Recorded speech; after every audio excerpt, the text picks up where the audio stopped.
upscaling your skill in doing qualitative research. Let's go and talk about the learning objectives. At the end of this presentation, you should be able to recognize the features of qualitative study. You should be able to describe philosophical assumptions associated with qualitative study. You'll be able to determine the focus of your study and also create qualitative research questions and also determine the right methodology for your study. You'll be able to collect, analyze qualitative data, and also think about presenting your findings. So these are the areas that we hope that we can achieve at the end of this presentation. This is the outline. The presentation has been put into 3 areas. We're going to talk about qualitative research in general, and also the philosophical assumptions that informs the qualitative research. And lastly, we're going to talk about the skill that every qualitative researcher should have, and then think about ways of improving those skills that you have. What is qualitative research? Qualitative research is similar to any kind of research that you do, but the difference is that for qualitative research, you are collecting non-numeric data. So you are collecting text, audios, videos, you are collecting artifacts. Imagine you want to study a population, right? You can interview participants to get all the information that you need, transcribe the interview and analyze. You can collect their audios and then analyze the audio or video, or collect maybe documents or pictures, analyze and address your research question. As you can see here, you can collect data using interviews, focus group observations. You can also collect documents. These are the main data collection strategies that you can use to collect data when you are doing a qualitative research.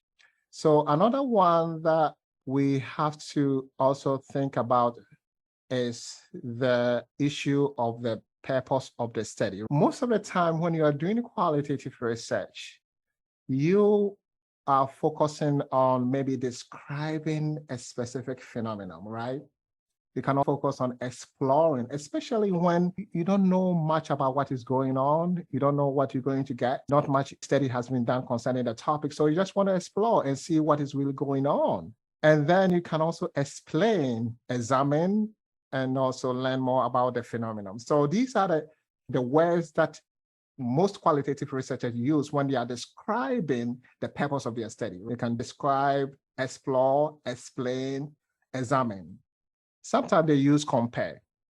So what are some of the focuses of the qualitative research? So they focus on a specific phenomenon. So let's say you want to study happiness. It's a phenomenon. You can study that. Or if you want to study participant experience of a specific phenomenon, you can focus on an experience. You can focus on something that has happened or is happening, right? You can focus on a behavior, a situation, a case, right? So you have to ask yourself, if you are doing the qualitative study, are you focusing on an experience or an event, a behavior?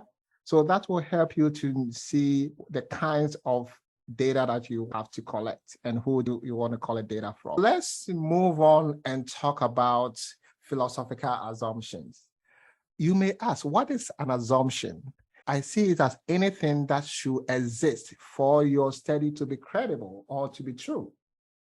So in terms of philosophical assumptions, think about beliefs and concepts or ideas that should exist for the qualitative study to be credible. What are some of the ideas? So one of the ideas is the belief in multiple truth. As qualitative researchers, we believe that we all have histories. We have history, we have experience, we have our own biases. We have knowledge about a specific issue. We are in a specific situations. I call all these areas history. You have a history, and your history influences how you see things, how you experience phenomenon, how you make sense of things. Because our history informs or affects how we see things, then we don't have a specific truth or a single kind of experience when you want to focus on participants. If you have, let's say, 10 participants and you are interviewing them and finding out the experience, Each participant can give you a unique part of the experience. And what makes each participant's experience unique? Because of their history, the way that they were brought up, the preconceived ideas that they have, the knowledge they have. So as qualitative researchers, we are not focusing on looking for a single experience or a single truth. We are looking for different perspective about a specific issue. So because we have that kind of perception or assumptions, when we are talking to participants, we give them space to share their truth. We are not there to judge what they are saying.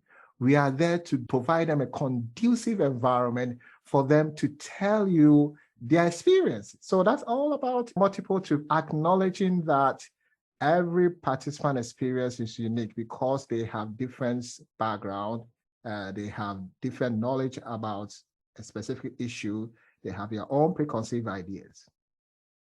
We see, experience, and understand the world differently because of the uniqueness of our history. That's why when a participant or a group of participants pass through a specific experience, the way they see that experience may be different from each other. Why? Because of the situation that they find themselves in. As a researcher, what you have to do is to give people the space to share their unique experience and acknowledge the diversity of people's narration of their experience. And that's all about being a good qualitative researcher. Another thing that you have to think about is the belief that there's a connection between you and then what you are studying, or you and participants. Let's start with what you are studying. You came up with a topic. You might be interested in that topic, right? So you have some kind of bias towards the topic, right? Or you have seen something that is happening that is wrong in an environment or a specific situation, and you want to do research. Because you already have preconceived ideas that this issue is wrong, there's high probability that your background or your preconceived ideas might affect how you collect data, even the questions that you ask participants, because you are connected to the subject matter, right? You can see this as a positive thing or a negative issue, but you have to acknowledge that there's higher probability that your background as a researcher might influence the topic. Your background and preconceived ideas might influence the way you ask participant questions. Knowing that there's a connection between you and participant or you and the subject matter is very important. After acknowledging that, what do you have to do? One thing that you have to do is being self-aware. Know that as a qualitative researcher, you are an instrument. Things are passing through you. You are receiving information from participants, and then you are making sense of the information so that you can address your research question. Because you are making sense, your background and past experience can affect how you are making sense. So you have to make sure that you set aside all these preconceived ideas that you have so that they will not adversely or unduly influence what you are studying. We call it bracketing or epuche. So bracketing is all about acknowledging your preconceived ideas and the past knowledge that you have, your history, and putting them aside so that you can allow the data to speak to you. There's going to be a little bit of influence. It's the same thing as an artist and an artwork, right? When you see an artwork, first question that you ask yourself is, who did this one? Why do you want to know who did it? Because knowing the person may help you to better understand the artwork. The same thing in qualitative research. You are connected to the findings because you interpreted the data. You make sense of the data, right? So there's a connection.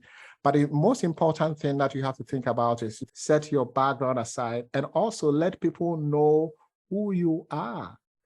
Technically, you are an instrument. So let people know who you are so that they can better understand the findings. They know who you are in terms of how did you become interested in the topic, what are the background or your preconceived ideas that may affect the data that you have.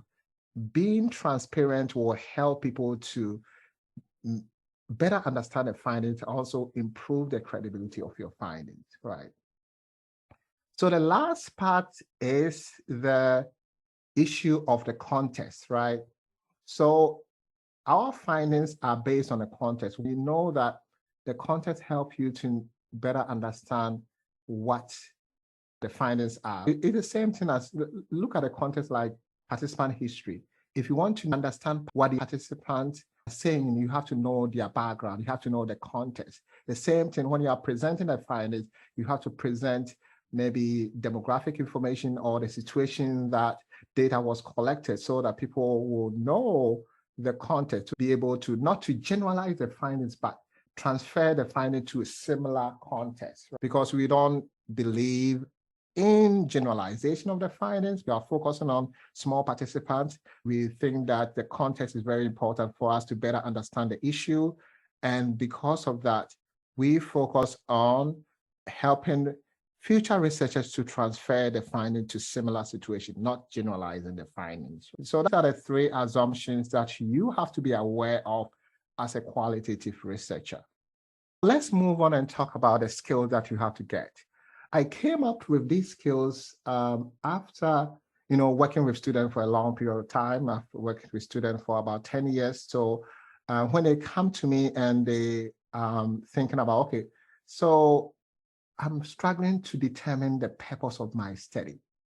And based on that, I ask them some questions that will help them to determine the focus of their study. I ask them questions that will help them to determine the research question that they have, and also the methodology and the data source, and also data collection strategy, and the need to collect rich data, and also analyze and present the findings, and also interpret the findings, and promote the use of the findings. So these are the things that I'm going to talk about based on my experience, how I help students to gain those skills. And I hope you're going to also be able to gain this skill. So the first one is to determine the focus on the study. So how do you determine the focus of the study?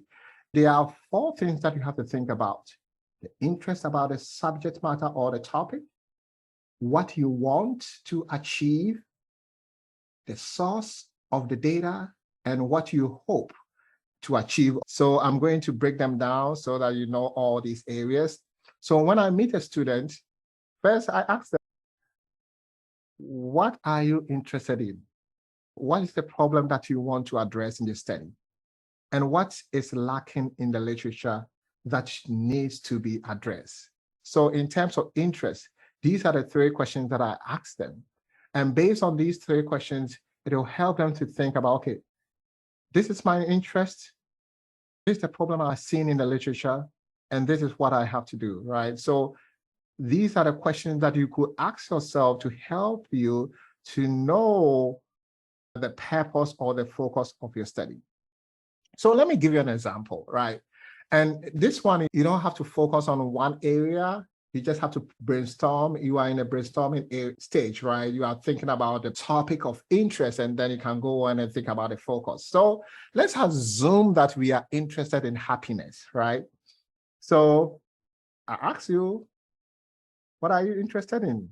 And maybe you want to know what makes people happy, right? Or you want to find out the factors that contribute to happiness.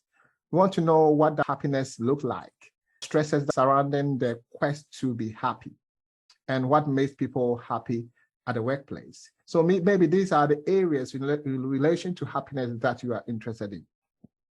So think about what you are interested in and then list them, right? Just list them. What are you interested in? And I think that's the best way to start thinking about the focus. So the next one is, what is the problem that you plan to address in the study?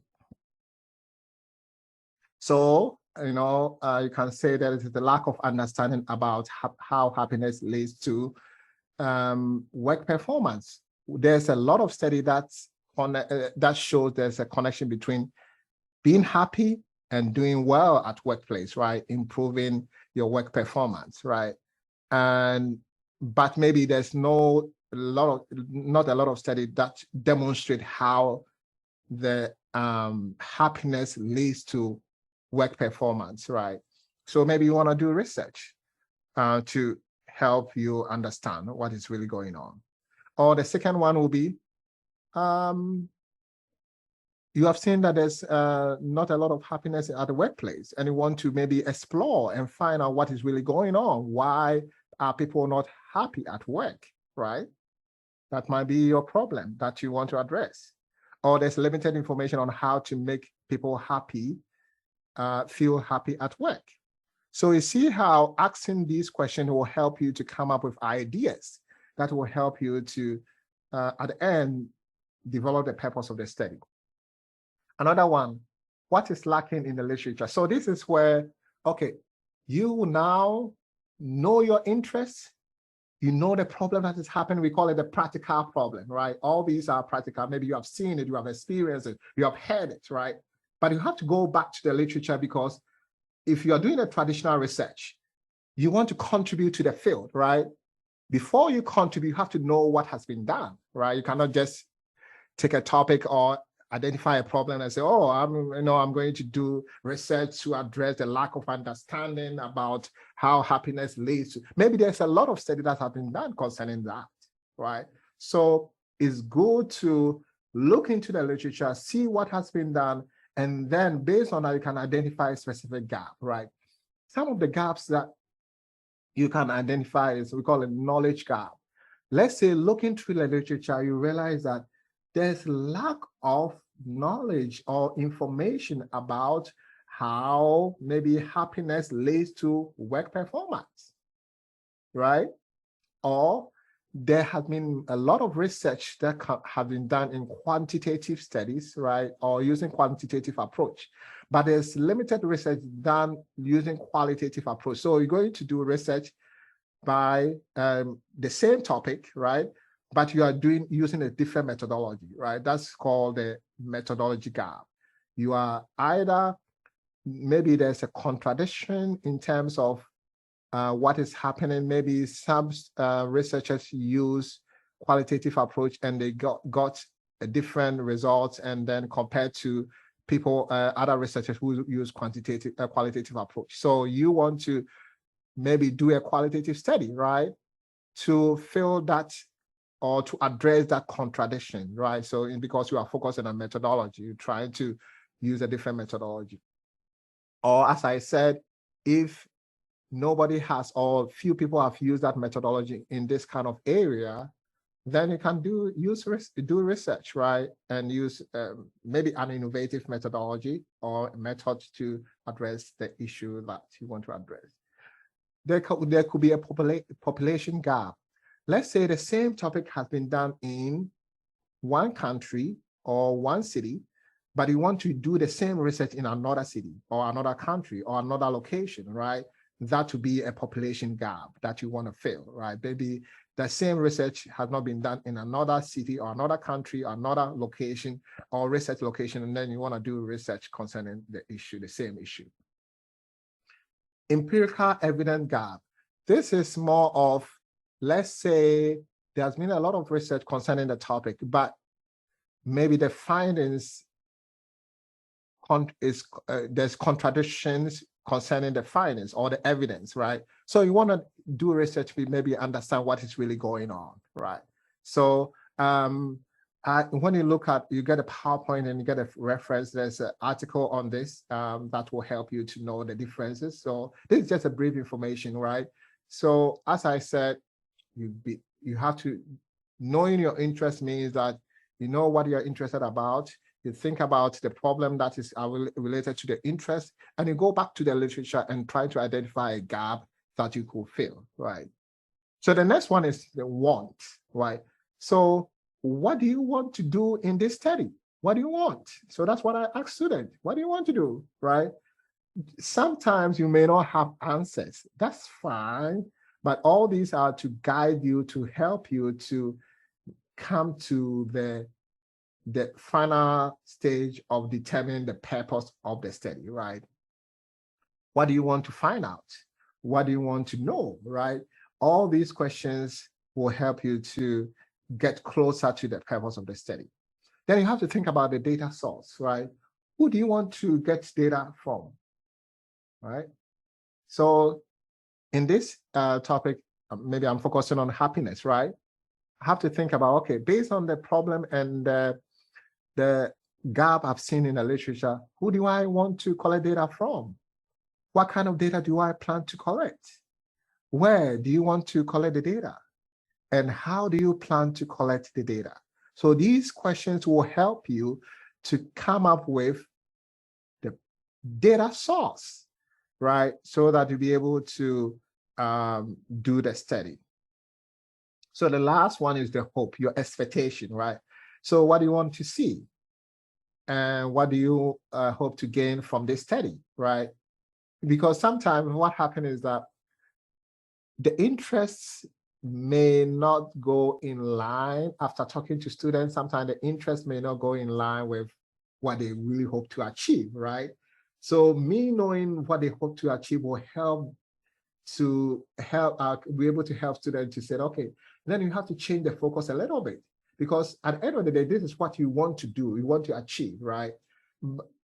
Based on this focus, or based on this area, or based on this interest, I don't think you'll be able to achieve what you hope to achieve, right? So knowing what you want to see and knowing what you want to gain from the study, right? Sometimes people say, oh, at the end of this study, I want to make sure that the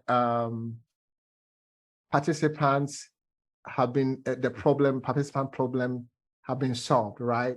So based on that, you have to think about, okay, maybe you have to do an action research and maybe understand the problem that participants are facing before you think about the solution. So knowing all this will help me to determine the focus of your study.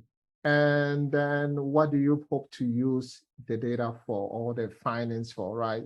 So in terms of, so in case you have your findings, what do you want to use the findings for? Who are the stakeholders? Who will benefit from your findings? Thinking about all these things will help you to come up with a good focus on the study, right? So as I said earlier on concerning what qualitative study is all about, you have to think about the purpose of the study, right? So the purpose is all about what you intend to do in the study.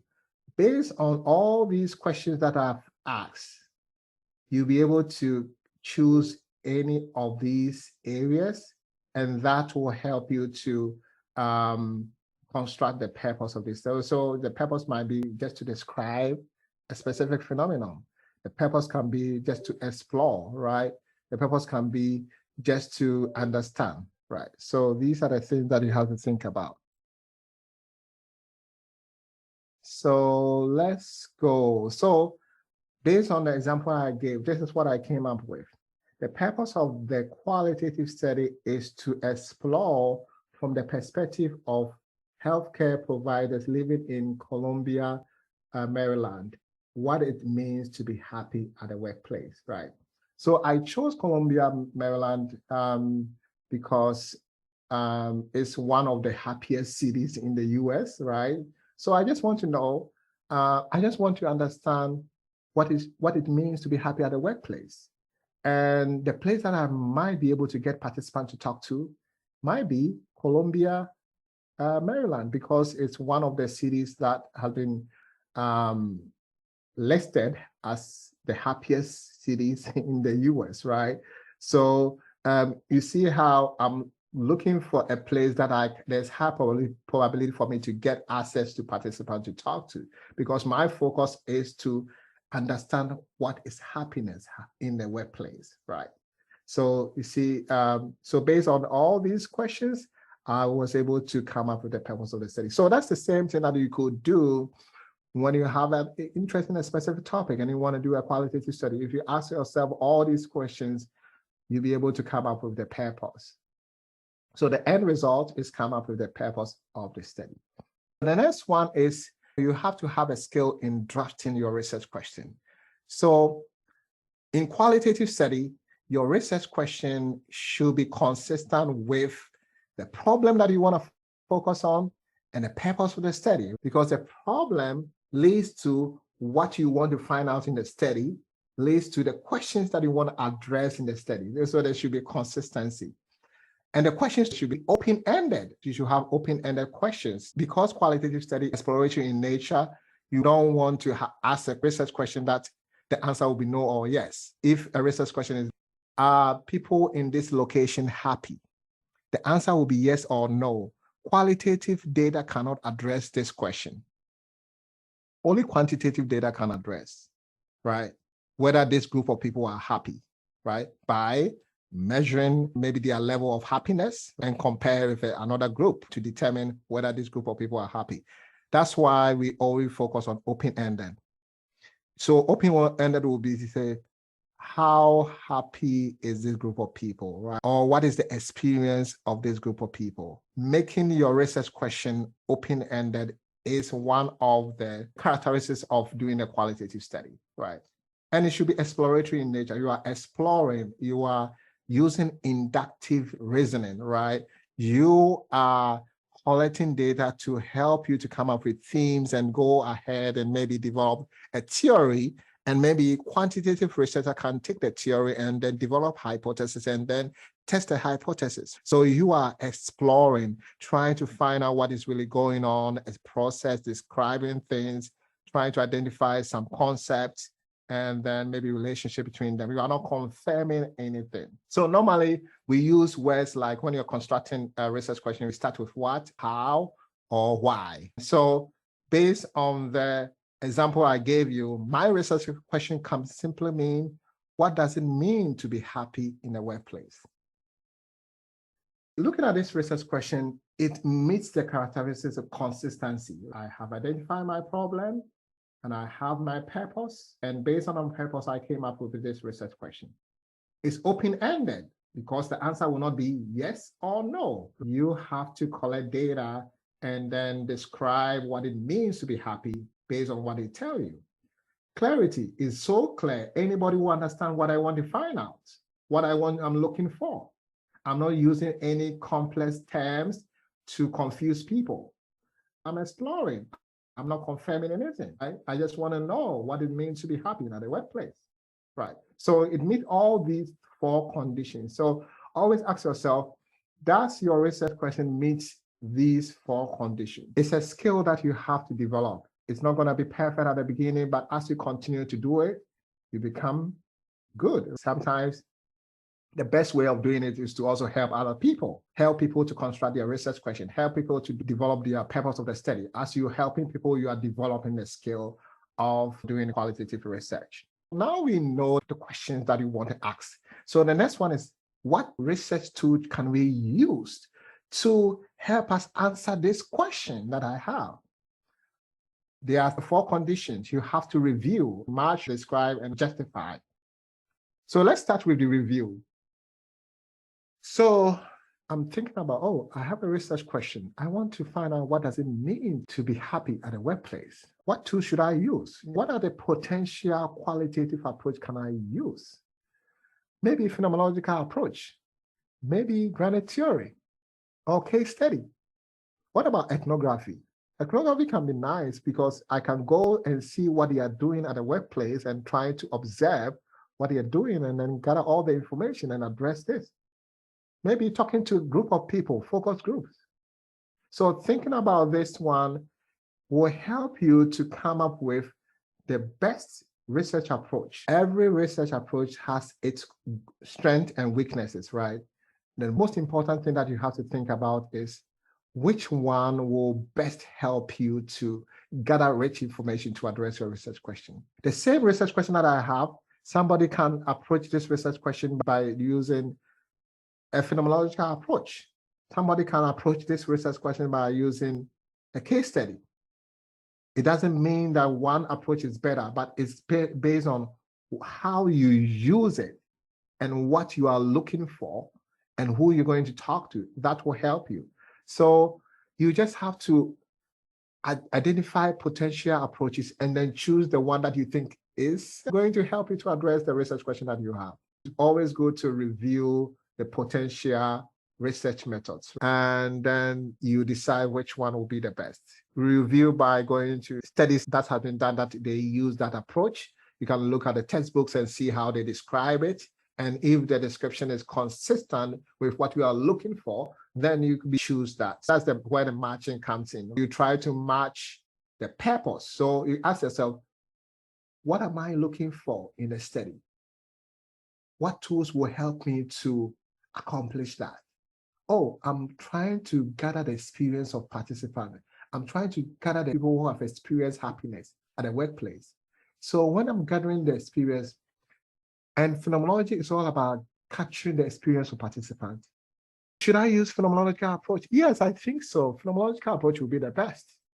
So trying to look at the characteristics of the approach and see whether those characteristics match the purpose of the study, then you'll be able to determine the right one for your study. After you have determined, you have to describe it, right? When you are writing your dissertation, you are writing the methodology chapter, people want to know, what is this approach all about? You should be able to describe the approach. You should be able to explain how this approach is used and also in what condition. You get that information, as I said, in textbooks and also study that has used that approach. The most important is that people are reading your document, right?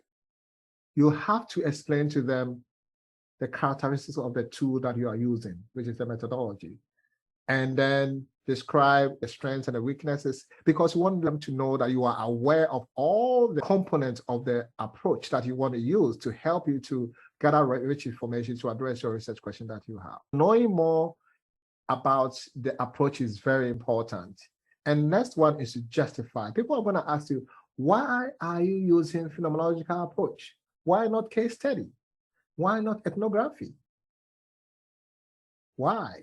And this is where you have to really find the good justification. Why? For me, I'm using phenomenological approach because I'm focusing on capturing the experience of participants that pass through happiness at the workplace. And I want them to share those experiences with me. Not only that, I want them to give me the meaning of their experience. Experience happiness, I want them to reflect upon the experience and bring out how they make sense of that experience. And I think the phenomenological approach will be the best. Let's run through the qualitative research methods, and then we move on to another area that you should get some skills in. The traditional qualitative methods, as there are 5 main methods, there might be more, but this is what a lot of qualitative researchers use. We have narrative approach, phenomenological approach, graded theory approach, we have case study, and also ethnographic approach. So let's start with narrative approach. So narrative, you are describing, you are giving participants a chance to tell you their stories, right? And you collect that information, examine all the information that are given you, and then you retell participant stories. You can see that this approach is more of a descriptive level of approach. You are going there to get their description of their stories, and then you bring all the stories together and describe what you got. If your intention is to share people's stories, then this approach will be the best. As I indicated, phenomenological approach is to gather participant experience. They have passed through their experience. And one example that I always use is the happiness. They have experienced happiness at a workplace, and you want them to share the experience with you and analyze and also develop themes to address your research question that you have. So it's all about experience. If you are looking at issues that related to participant experience, then phenomenological approach will be the best for you. Grounded theory approach. Grounded. You want to develop a theory, but the theory should be grounded on the data, right? So you are collecting data and analyzing the data to develop a theory. And a theory is all about any statement that has a relationship between concept that is explaining something. So if the purpose of the study is to develop a theory or model to explain a phenomenon, a process, or behavior, then grounded theory will be the best. If you have an explanation in mind, right? You want to explain something, grounded theory. But with this approach too, you have to make sure that you are collecting a lot of data from participants, because at the end of the day, you have to come up with a theory, and then it takes time to come up with a theory. You have to be aware that you need to collect a lot of data to help you to come up with specific theory. Case study. Case study approach is where you have a well-defined case, right? Based on maybe time, maybe something happened. Example is COVID, right? COVID happened, and maybe you want people to share the experience of COVID. So you can see it as a case because it happened at a particular time. And you can also look at a case as a specific location. Something has happened in a specific location and you want to learn more about it or a specific population. You can use case study approach, can also focus on a specific phenomenon, an issue that is well defined, that is a little bit complex, and then you want to do research to either describe the issue or explain the issue. You can also use case study, right? The unique part of case study is that you are collecting data from multiple sources. So this means that if you want to interview participants, you have to think about maybe collecting documents in addition to the interview, or doing focus groups, or doing observations. So that's another thing that you have to think about. Ethnographic approach. You are studying a group of people in their natural setting, right? So maybe we want to focus on happiness, and we want to observe how people experience happiness at a workplace, right? So you go to the workplace, you observe how they are going through the day, maybe during the meetings and everything. Your most important thing is to observe, talk to a few of them, sometimes participate. If they are doing something, you can also be part if it's not going to adversely affect what they are doing. So it's all about spending time with participants in their natural setting to collect information to help you to address your research question that you have. So apart from the traditional qualitative method, we have non-traditional ones, right? This is where you have to be a little bit innovative. Some of them that I want to mention now is one of them is like art-based research method. So the art-based research method is like you are doing research and everything that you are doing evolves around artwork, right? So this means that maybe during the data collection, you involve participants to do an artwork and maybe share in a group or describe their feelings based on the artwork that they have done. Using art as a way of understanding a specific issue, solving a specific issue, collecting rich information from participants. Then you can also use the art-based research method. And also when you click on the link, when you get a PowerPoint, there's an article there to explain more. It's quite similar to photo voice. The photo voice is all about giving participants a chance to take photos in relation to the topic that you have informed them. So one example is, okay, I want you to go to your workplace and take photos that demonstrate how happy you are at the workplace. Participants go to your workplace, take photos, you do a focus groups, meet in a group and share.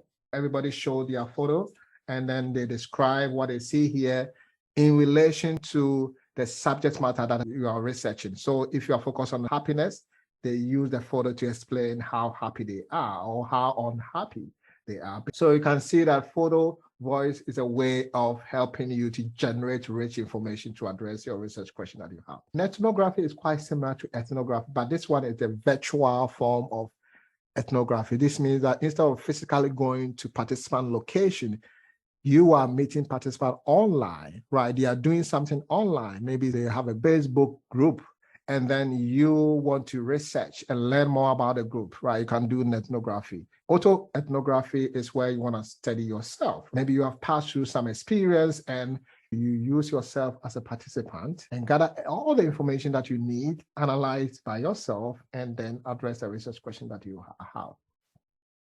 Content analysis method is more of trying to develop themes or codes based on existing theory or framework. And then you go through your data and use the theme that you have developed to connect to the significant information that you see in your data. Crowdsourcing is a new methodology where you involve people online to do a certain project or generate a data to help you to address a certain problem or topic. So this is all about the crowdsourcing. Looking at my purpose, looking at my research question, I think phenomenological approach would be the best. Let's go to the fourth one. You have to also think about deciding the data source. So there are 3 or 4 areas that you have to think about. Who are you, your potential participants? And where are you going to locate them? Where is the research location? What kind of data do you plan to collect? And how are you planning to collect the data? So asking yourself these questions will help you to determine your data source and the strategy that you want to use to collect the data, and also the process of how you're going to generate the rich information to help you to address the research question that you have.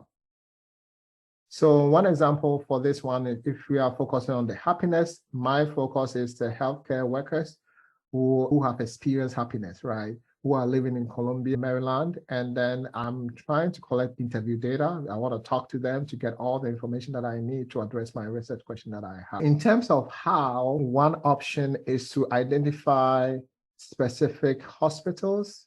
And then after identifying the hospitals, I'll be able to put posters there to invite participants. So I'll ask you, have you experienced happiness? And do you want to join? Do you want to be part of a study that's looking into what it means to be happy? And then provide my contact information. They contact me, and then I start the interview. I can meet them at a specific location, or I can do it on Zoom in a way that participants feel comfortable and to collect all the information that I need. But before you do all these things, you have to make sure that IRB, the ethical board of your institution, have approved your study before you engage in the study. You always have to look at the best practices and see how other researchers did for them to collect data. Sometimes you have to do some calls and find out what is possible before, because sometimes if you don't do that and then you just assume that you'll be able to get access to participants, and then IRB or the institutional board approve your study, and then you realize that, oh, I cannot collect data from this group of people, or the authorities there will not allow you to collect data from participants. So always have to explore options and see which ones will be better for you. If sometimes you have to focus on maybe a specific organization that are located at the research location that you are focusing on, and see whether you can get access to participants. So you just have to explore options. And this is what I do. When I meet you, we always discuss all these things and see the possibility of getting access to your participants. So now that you know your data source, you have to think about, so how are you going to collect your data? What kind of strategies are you going to use? Are you going to do interviews? Are you going to use focus groups? Are you going to do observations? Each of them has strengths and weaknesses, and you have to be aware of them so that you can use it well, and ask yourself which one will help me to get rich information from participants. There are different between data collection strategy and also data generation strategy. Right? Data generation strategy says any strategy that will help you to generate or create data. Right? One example is journaling, where you ask participants to document their reflections or day-to-day experiences. So they are generating that information and it can give it to you, right? Photo voice, we already talked about it. There's a possibility that you can even connect or mix the data collection strategy with data generation strategy. One example is you can do focus groups, right? During the focus group, they bring their own photos and they talk about it. You can do interviews. During the interview, you can do photo elucidation, right? Where they bring their photos to help them tell their stories. So the photos will help to ask specific questions that will help them to tell the experience. So there's a way of connecting the data collection strategy with the data generation strategy. You don't have to do it, but if you think that will help you to collect rich information from participants, yes, you could do that. Another example is concept mapping, where you can do focus groups, and during the group, they can also brainstorm ideas using concept mapping strategy. But as I said, don't choose any of these because you just want to use it. Choose it because it's going to help you to get rich information. Sometimes just interviewing them without choosing any data generation strategy will be fine. So you ask yourself, does interview alone help you generate what I need to address my research question? Or should I add any of these, like photo elucidation, to help participants to tell their story? That's why you have to know your participants, because sometimes Some participants can tell their story so well if they have created something, right? Like they have an artwork and maybe they did an artwork about the trauma they faced. If you want to interview them and then you use the artwork as a way of facilitating the conversation, maybe you can get rich information from them. So always think about who are your participants. Is it okay to just use interview, or you have to add another strategies to get rich information from them? It's all about best practices. That's why you have to look into the literature, look at the approach that you are using and see how other researchers collected their data so that you can learn from it and then use the strategy that you think will best help you to collect data to address the research question that you have. So in order to collect rich data, you have to think about these things. Let's say you are doing interviews. You have to use probing. Based on what they say, can you add further questions that will help you to better understand what they are saying or help them to clarify what they said? So always think about what is the best strategy for me to get a lot of information from participants. Focus group, when do I have to ask participant questions? How should I ask the question? Where should I ask the questions? In terms of observation, what should I observe? How should I observe? When should I observe? Where should I observe? Asking yourself this question will help you to develop a very effective strategy to get what you want. Imagine you are doing an observation and you haven't asked all these questions, and you go to the workplace. You want to observe happiness and you go to maybe where the healthcare workers are doing their daily work. What are you going to observe? Are you going to observe the conversation they are having with their patients? Are you going to observe the conversation they are having with their colleagues? So thinking through the strategy and try to come up with a protocol that will help you to get rich information is very important. So it's all about planning before you go so that you can get what you want. Another thing is about documents. You're going to collect documents will help you to address your research questions. So you ask yourself, what condition should a specific document meet for you to select and use it to address your research question? These are the questions you have to ask yourself so that at the end of the day, you can collect rich information. In terms of data analysis, you ask us, what kind of information am I collecting from participants? What kind of information do you plan to generate from the data that you have? Are you generating descriptive information, interpretative information, or both? Descriptive is more about describing. You are like a journalist, you go and look at what is happening and describe and present that information. Interpretation, you are trying to make sense. Ask yourself, what does it mean? Are you collecting interpretative information or are you collecting both? And also have to think about what kind of data analysis strategy or data analysis type am I using? Are you using content analysis or thematic analysis? The content analysis is more of you first develop the themes before you go to the data, right? So you develop the themes and then you go to the data, identify significant information, and then connect the significant information to existing themes. You can create a themes from the theory that you are using or theoretical framework, the literature, or sometimes you can first take one transcript, develop themes, and use the theme to go through the rest of the transcripts. That's content analysis. Thematic analysis is very different, where you go through the data and generate themes as you are going through. You don't develop themes first. You generate themes. Ask yourself, what is this significant information telling me? What does it mean? Based on the meaning, you create a code or a theme to represent the significant information and to address your research question that you have.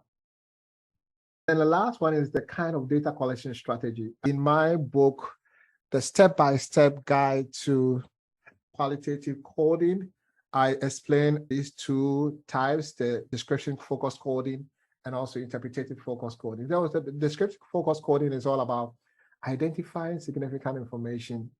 Ask yourself, what is the participant saying? You are just describing what the participant is saying. Interpretation is you ask us, what does the participant mean What is the meaning that a participant wants to project or bring up? And more information, you can get access to my book, or I have more presentation on that. You can email me. I will send you the presentation on the types of coding strategies. So as I said, the content analysis, you develop a coding frame. So coding frame is a list of themes or codes that you have developed, and then you go through your data, extract significant information, assign the themes that you have developed to the significant information that you have created or identified from the data. So it uses deductive process because you develop the themes first. It's very different from thematic analysis, which uses inductive, where you go through the data, extract significant information, and then assign labels to them. You develop labels or code or themes based on what you in the data.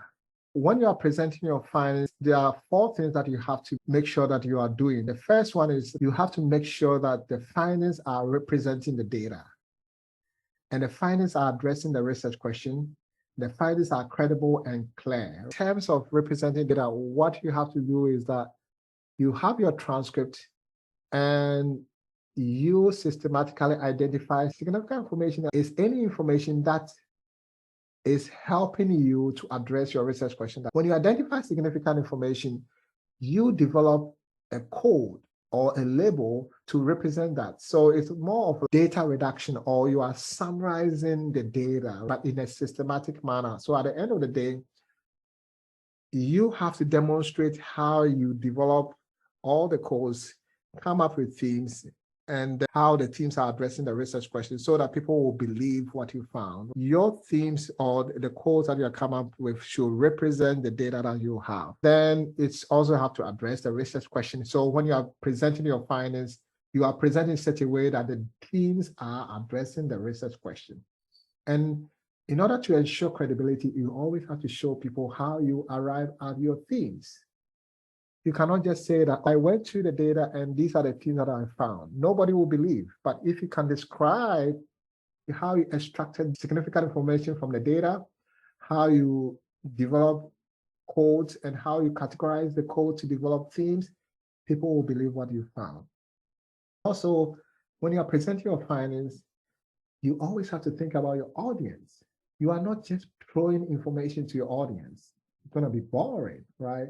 So you have to make sure that you are presenting the information in such a way that your audience will understand, because they did not do the research with you. You have to make it such a way that you are so clear, everybody understands what you are presenting. In presenting your findings, you have to state your research question, state a theme, describe what is the theme representing, what meaning is the theme giving. You can quote participants to support the theme, and then you can write a conclusion. Then you go to the next theme. So you can see how systematic the process is, and also making sure that everything is clear to your readers or your audience. So the next one is interpretation of your findings. I have a document here. It explains many ways of making sense of your findings. So you can tell people about your opinion, right? Your views concerning the findings. But your views should be in such a way that you state your views without providing evidence to support. You can look at the data and say, okay, I've seen this pattern, and this is my views concerning this pattern. So providing your view is a way of interpreting the findings. You can also speculate. You can create a theory or a speculation or something for people to think about, and maybe future researchers can also work on. So maybe you can see that, okay, looking at this team, I think that there's a connection between this team, and that can also help us to explain this. So based on this kind of information, future researchers can also do more research and see whether what you're saying really reflects what is in the data. You can also draw conclusions, also draw claims, and also explain issues based on what you found in the data. And also sometimes you have to connect it to the literature, right? Compare and contrast what you found with the literature. And you can also provide your own assessment. How do you think about the findings? What is your judgment? Does this finding really make sense to you? Or there's a lot of questions that we have to ask, right? Or are these findings bringing more questions than answers? You can write your evaluation concerning the findings. So there are many ways of interpreting the findings. And as I said, the link here will provide you more detail, and also the article, I think this is a book chapter, will also provide you a lot of information about how to make sense of your findings.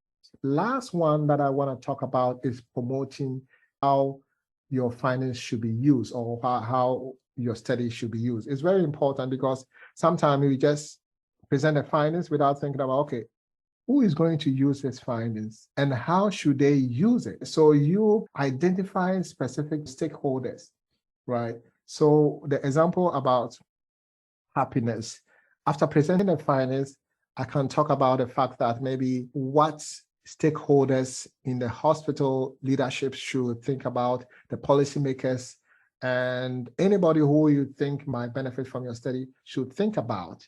And then you can provide some kind of how they can use the findings. You can make some kind of suggestions or recommendations so that when they read your findings and all recommendations, they can easily apply what you have given them, and also your study will be more beneficial instead of just thinking about your interpretation and then you move on. So this is what I have for you.